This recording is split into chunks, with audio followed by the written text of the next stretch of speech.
मैं पायल आपका बहुत बहुत स्वागत करती हूँ आपके अपने चैनल डायरी के पन्नों से पर। आज हमारी प्यारी सहेली विनीता धीमन जी की कहानी आपके समक्ष प्रस्तुत कर रही हूँ। कहानी का नाम है लेकिन बहू को सम्मान चाहिए। रीमा बहू, अब तो चाय बना के पिला दो। शाम के 5 बज गए हैं और अभी तक चाय का कोई नामो निशान नहीं है। अभी ला रही हूँ मम्मी जी। थोड़ी देर बाद रीमा चाय लेकर अपनी सास के कमरे में आ गई। उसके आते ही सासू माँ बोल पड़ी, बहू के बात है, आजकल मैं देख रही हूँ तेरा काम में जी नहीं लगता, बहुत ढीली हो गई है। कोई बात है तो बता दे मने। नहीं मम्मी जी, ऐसी तो कोई बात नहीं है, मैं तो सारे काम समय पर ही कर देती हूँ ना। ना बहू, मैं देख रही हूँ तड़के भी तूने नाश्ता बनाने में कितनी देर कर दी। तब तक मैं नहा धो तैयार होकर रसोई में तो कोई हलचल ही ना थी। मने तो लगे है कि तेरा मन अब काम में नहीं लग रहा। तेरे मायके में सब ठीक तो है? मैंने देखा है जब भी तेरे मायके में कोई परेशानी हो तो तू भी बदल जावे, फिर तेरे रंग ढंग ससुराल के नहीं होते। ये आप क्या कह रही हो मम्मी जी? मेरे घर के तो लोग सब ठीक हैं, लेकिन आप अपनी आदतों को कब बदलोगे? क्या मतलब है तेरा रीमा बहू? क्या कर दिया मैंने?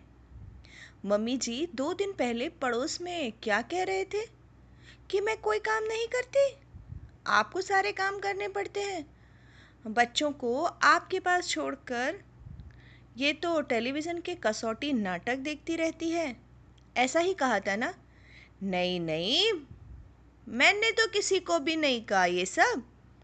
रुकिए, मैं अभी आई, ऐसा कहकर रीमा पड़ोस के घर में गई और बूढ़ी दादी को बुलाकर लाई। और आते ही बूढ़ी दादी ने बोलना शुरू कर दिया, क्यों री रीमा की सास, तू मेरी बहू से अपनी बहू की बुराई करन तो लाग रही सी। मैं वही तो बैठी थी, तूने सोचा कि जे बूढ़ी दादी हमारी बात ना सुन रही तो बोले जाओ।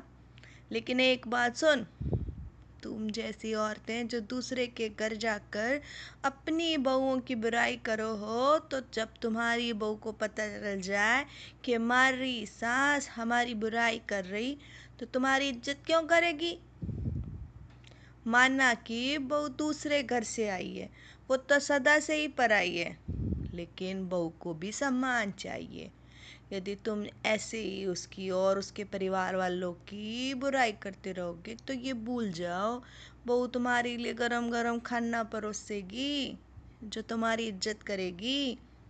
ताली तो हमेशा दोनों हाथ से बजे हैं। तो देख लो तुम अपने लिए कैसा व्यवहार चाहती हो। जो यदि तुम अपने लिए अच्छा चाहो तो उसका भी अच्छा करो, ये तो तुम पर निर्भर करता है। बूढ़ी दादी बोले जा रही थी और रीमा की सास बस गर्दन झुकाकर अपनी उनकी बात सुन रही थी। उन्हें भी शायद अपनी गलती का एहसास हो गया था। आगे उनकी सास ने अपने बहू के साथ व्यवहार में परिवर्तन तो ज़रूर लाया होगा। क्या कहते हैं आप लोग? एक माँ जब एक सास बनती है तो पूरी तरह से बदल क्यों जाती है? क्या बहू को पूरे सम्मान की ज़रूरत नहीं है? बिल्कुल है।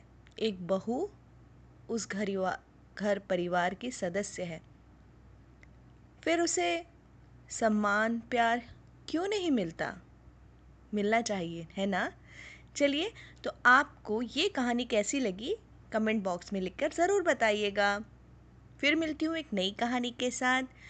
आपकी अपनी पायल का नमस्कार स्वीकार कीजिए। खुश रहिए, एंजॉय कीजिए, बाय।